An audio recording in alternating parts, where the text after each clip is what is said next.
반복적으로 다이어트를 하시는 분들이 있으시죠. 체질량 지수가 정상 범위에 있는 분들은 마르신 분들이 많으시거든요. 그럼에도 불구하고 배만 뚱뚱하게 나왔다. 알고 보면 비만일 수 있어요. 말라 보이는 친구들도 조심해야 되는 마른 비만에 대한 이야기 나눠볼게요.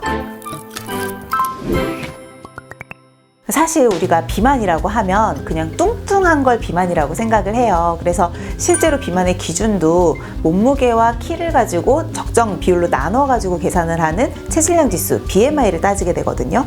근데 현대 사회에서 의학을 계속 발전을 시키다 보니까 단순히 BMI만 가지고 건강의 척도를 확인할 수가 없는 거예요.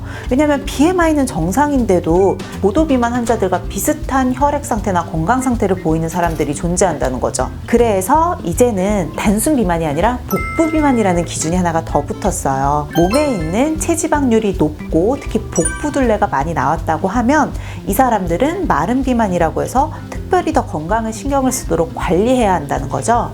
기준이 남성들 같은 경우는 체질량 지수 25% 이상, 복부 둘레는 90cm 이상일 때 복부 비만이라고 보고요. 여성들 같은 경우는 체지방률은 30% 이상, 또 복부 둘레는 85cm 이상일 경우에 복부 비만으로 정의를 합니다. 보통 이분들이 복부 쪽에는 지방이 많이 쌓여 있음에도 불구하고 적정 체중이라고 나오는 건 체중에서 많은 비율을 차지하는 근육의 양이 적기 때문인 거예요. 이게 가장 위험한 상황이에요. 왜냐면 내 몸에서 지방과 근육을 비교를 해보면 지방은 하는 일이 거의 없어요. 에너지를 저장하고 태워내는 대사량도 굉장히 적어요. 반면에 근육은 움직임을 만들어주고 열 에너지를 계속 발산할 수 있도록 도와주기 때문에 얘네들은 가만히 있어도 스스로 태워내는 대사량이 굉장히 높아요. 마른 비만의 가장 첫 번째 원인이 그 기초대사량이 낮은 거예요. 그래서 그 기초대사량이 낮아지는 원인이 요요 현상 때문인 경우가 많아요.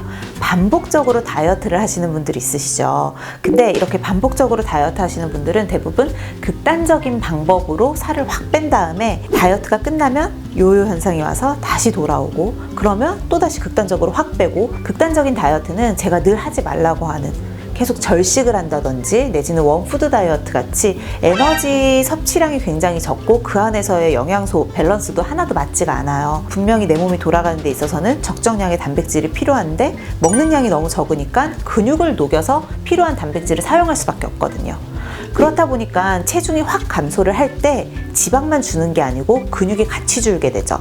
그래서 요요가 와서 다시 찔 때는 근육은 잘 찌지 않아요. 지방만 오거든요. 또 다른 원인이 있어요. 불규칙한 식습관. 규칙적으로 딱딱딱 들어오는 시간이 있으면 내 몸은 지금 내 주인이 굉장히 안정된 상태이구나. 이때 에너지를 넣어줄 거야. 그래서 에너지를 굳이 많이 축적하려고 하지 않고 그때 잘 써내요. 근데 내가 불규칙하게 먹고 특히나 뭐 하루에 한 끼 갑자기 몰아서 먹고 이러면 주인이 지금 되게 불안정한 상태네. 다음 음식이 언제 들어올지 모르니까 일단 저장해 놓자.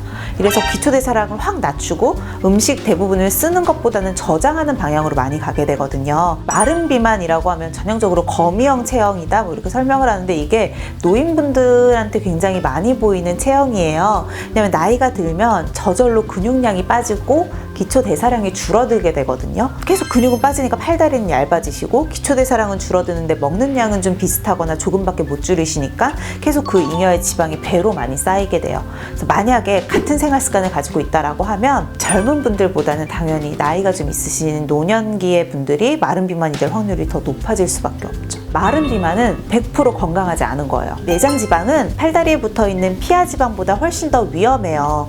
복강 내 장기들 사이사이에 들러붙어 있는 지방이기 때문에 훨씬 더 혈중으로 중성지방과 같은 콜레스테롤 수치를 높이는 영향도 더 크고요. 얘네들은 염증을 만드는 물질도 잘 분출을 해요. 그래서 고혈압, 고지혈증, 당뇨 같은 대사성 질환들이 생길 위험도 더 큰 거죠. 결국은 이런 질환들은 혈관성 질환인 거거든요. 심내혈관 질환의 위험성까지 높일 수 있기 때문에 건강을 생각하신다면 마른 비만은 반드시 탈출하셔야 합니다. 마른 비만 관리하는 방법은 이 내장 지방을 태워내야 되잖아요. 일단 운동이 반드시 동반이 돼야 되거든요. 그래서 내장 지방을 태워내는데 굉장히 좋은 운동은 원래 유산소 운동이에요. 근데 유산소 운동 하나만 해서는 근육량을 늘려주는 데는 부족하거든요. 그래서 유산소 2, 근력 1 정도의 비율로 유산소 운동과 근력 운동을 같이 병행을 해주시는 게 좋겠고요. 운동을 아무리 열심히 해도 식습관 같이 따라가야겠죠. 내장 지방이 쌓이는 가장 큰 원인은 물론 고지방 식이도 있겠지만 단순당 때문에 중성지방 형태로 변환이 돼서 쌓이는 경우가 많거든요. 그래서 흰 쌀밥, 빵, 떡 이런 것들은 좀 줄이시고 탄수화물을 꼭 먹어야겠다고 하면 정제되지 않은 그냥 흰쌀밥보다는 현미밥 그리고 빵을 꼭 드셔야 된다고 하면 그래도 통밀빵 이런 걸로 좀 대체를 해주시면 좋을 것 같고요. 탄수화물을 최대한 줄이면서 식이섬유의 섭취를 늘리시는 거예요. 왜냐면 이런 탄수화물이나 지방이 들어왔을 때 천천히 흡수될 수 있도록 도와주는 게 식이섬유거든요. 그래서 채소, 야채, 과일 이런 것들을 좀 많이 드시면 아무래도 같이 먹는 음식들의 흡수를 좀 더디게 하거나 배출을 더 도와줄 수 있으니까 도움이 되실 것 같아요. 그리고 근력 운동까지 열심히 하기로 마음을 먹으셨다고 하면 질 좋은 단백질도 같이 드셔야겠죠. 이왕이면 포화지방이 너무 많은 적색육보다는 가금육, 그러니까 뭐 닭가슴살 같은 것들, 조금 더 흰색의 생선 또는 흰색의 그 고기들을 드시는 게 더 도움이 될 수 있을 것 같고요. 식물성 단백질도 평소에 필요한 단백질을 보충하는 데 도움이 될 수 있어서 콩이나 두부 같은 것들도 같이 이용해 보시면 좋을 것 같아요. 근데 운동할 때도 공복 운동은 별로 추천하지 않더라고요. 공복 운동이 체지방을 태워내는 데 좋다 해서 많이 운동을 하시거든요. 왜냐하면 아무런 에너지원이 없을 때 내 몸에서 계속 이렇게 유산소 운동을 지속적으로 하게 되면 음식을 먹고 했을 때보다 당보다는 지방을 이용해서 태워내는 비율이 더 높아져요. 근데 문제는 내 몸에서 에너지원이 없을 때 지방만 갖다 쓰지 않고 근육도 갖다 쓰게 되거든요. 마른 비만이신 분들은 안 그래도 근육량이 적다 그랬잖아요. 정말 소중한 근육인데 공복 유산소 하면서 이 근육을 더 빼버리면 오히려 몸의 효율성은 더 떨어지게 되거든요. 그래서 이런 분들은 소량의 적당한 탄수화물을 드시되 당지수가 좀 낮은 좋은 탄수화물을 드시고 운동을 하시는 게 가장 좋습니다. 마른 비만이 사실 좀 어려워요. 저도 비만 클리닉을 하지만 피하지방 같은 경우는 레이저를 이용한다거나 내지는 주사 같은 걸 통해서 적당량의 에너지나 주사액을 넣고 이걸 배출을 도와줄 수 있거든요. 근데 내장 지방 같은 경우는 이렇게 주사 같은 걸로 접근이 불가능해요. 복강 속에 있기 때문에. 그래서 병원에서 도와줄 수 있는 건 너무 많이 드시는 분들 식욕억제제 처방 같은 걸 통해서 먹는 양을 줄이는 걸 도와드릴 수는 있는데 결국은 태워내는 에너지가 필요하잖아요. 병원의 도움과 본인의 노력이 반드시 같이 동반이 돼야 됩니다. 사실 체중이나 체형에 대한 관심이 많아지시면서 대부분은 팔다리, 보여지는 쪽의 외형에만 신경 쓰시는 분들이 많으시거든요.